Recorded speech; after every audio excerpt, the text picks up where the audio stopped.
انا عندي قناعات في هذا الشيء هذا. علاش غنقبل الاتحاد الاشتراكي؟ الاتحاد الاشتراكي غدار، ماشي الاتحاد الاشتراكي. اسمع علي. انا عندي قناعات في هذا الشيء هذا. علاش غنقبل الاتحاد الاشتراكي؟ الاتحاد الاشتراكي غدار، ماشي الاتحاد الاشتراكي كحزب. هذاك السيد الرئيس ديالو راه باقي يبقى الرابعه يعني الى الابد. آه. ذاك غدار هذاك جا لعندي لهنايا جالس في هذه البلاصه اللي انت جالسه فيها، فهمتيني ولا لا؟ وقلت له صيفط لي اللائحه ديال الاسماء ديالك ديال الوزراء، وكنت اول نعطيه 4 ولا 5 ديال الوزارات. اي نعم. وخرجنا على هذا العهد وشويه لقيته مع اخنوش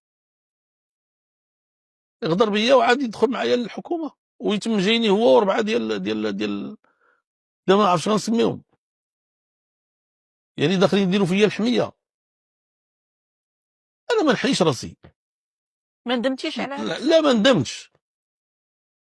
ولو تكرر نفس السيناريو لا غتمشي لا شوف القضيه ديال المستقبل لو كنت اعلم الغيب لاستكثرت من الخير. لا لاستكثرت من الخير وما مسني السوء. ما تقدرش تعرف اش غدير في المستقبل، فهمتي ولا لا؟ ما انت كتقولي رئاسه الحكومه وهذا الشيء دابا هذه غير هضره وكلام. علاش؟ لانه اللي كيقرر في رئاسه الحكومه بعد الله تعالى جوج ديال الجهات. الاولى هي الشعب، الا اختارك الشعب تجي الاول كحزب. الثانيه هي جلاله الملك. يمكن